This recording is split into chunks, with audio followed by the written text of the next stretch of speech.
Assalamualaikum warahmatullahi wabarakatuh. Selamat pagi anak-anak. Semoga dalam masa pandemi ini kalian tetap dalam keadaan sehat walafiat. Oke, sebelum kita memulai pelajaran, marilah kita mulai dengan bacaan basmalah dulu bersama-sama. Bismillahirrahmanirrahim. Oke, untuk materi desain busana, sebelum kita mulai pelajaran, silahkan kalian isi presensi terlebih dahulu di Google Classroom. Oke, jika sudah, untuk materi sebelumnya kita telah mempelajari tentang macam-macam rok.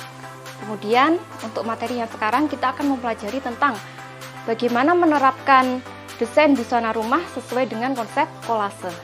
Oke, sebelumnya akan saya bacakan IPK, apa yang akan kita pelajari di pembelajaran saat ini.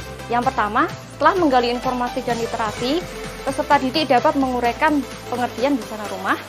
Selanjutnya, setelah membaca teks pada PowerPoint, peserta didik dapat menganalisis klasifikasi busana rumah. Kemudian, setelah menggali informasi dan literasi, peserta didik dapat menyimpulkan prosedur pembuatan busana rumah. Kemudian terakhir, setelah menggali informasi dan literasi, peserta didik dapat memilih alat dan bahan yang digunakan untuk pembuatan desain busana rumah sesuai dengan konsep kolase. Oke, setelah ini silahkan kalian amati PowerPoint yang akan ditayangkan. Materi kita hari ini adalah menerapkan desain busana rumah sesuai dengan konsep kolase. Pengertian busana rumah. Busana rumah adalah busana yang dikenakan untuk kegiatan sehari-hari di dalam rumah atau sekitarnya. Tentu busana rumah memiliki karakteristik yang berbeda dengan busana yang lain. Salah satu karakteristik busana rumah adalah yang pertama, bahan menyerap keringat, kemudian mudah dicuci, memiliki warna yang membuat tidur nyaman, ukurannya longgar, kemudian terbuat dari bahan katun, kepar, flanel, wol, vela, ataupun sutra.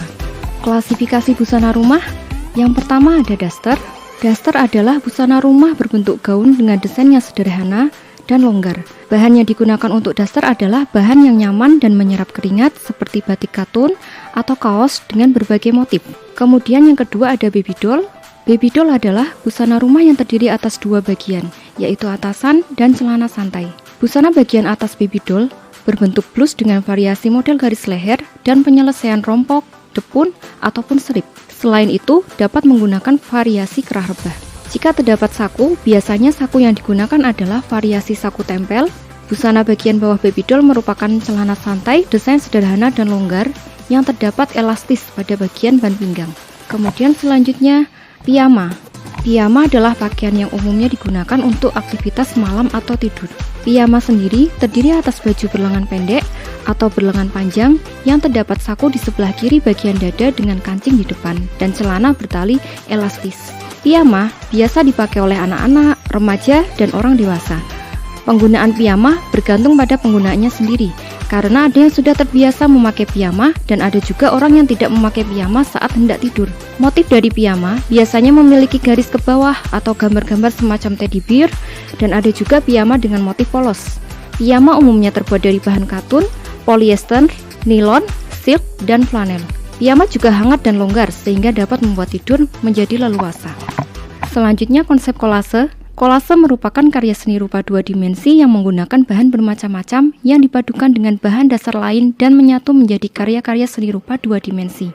Nah, dalam dunia busana, kolase tersebut dapat dijadikan menjadi inspirasi untuk menciptakan desain baru yang disebut dengan mood board. Prosedur pembuatan desain busana rumah sesuai konsep kolase. Yang pertama, menyiapkan alat dan bahan. Selanjutnya, menyiapkan kolase yang akan dikembangkan menjadi desain busana. Selanjutnya, membuat proporsi tubuh, membuat siluet atau busana yang akan dibuat, menambahkan bentuk dari bagian-bagian busana, memberi pewarnaan pada kulit, menambahkan detail atau hiasan yang merupakan pengembangan dari komponen atau unsur dalam kolase. Yang terakhir, memberi sentuhan akhir dengan memberikan hiasan-hiasan yang lebih rinci untuk memperindah desain busana. Adapun alat dan bahan membuat desain busana rumah sesuai konsep kolase. Untuk alat, antara lain ada penggaris 30 cm, kemudian pensil, rautan pensil, penghapus, lem kertas, drawing pen, pensil warna. Untuk bahan, kalian bisa menggunakan kertas asturo, kemudian majalah fashion sebagai sumber ide, dan kertas HPS. Selanjutnya, ini merupakan contoh bagaimana cara membuat desain busana rumah sesuai dengan konsep kolase. Silahkan kalian amati.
Oke, cukup sampai di sini materi kita.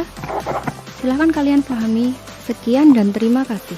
Oke, jadi kesimpulan dari materi kita hari ini, untuk membuat sebuah koleksi sangat penting kalian membuat kolase terlebih dahulu dengan prosedur yang benar.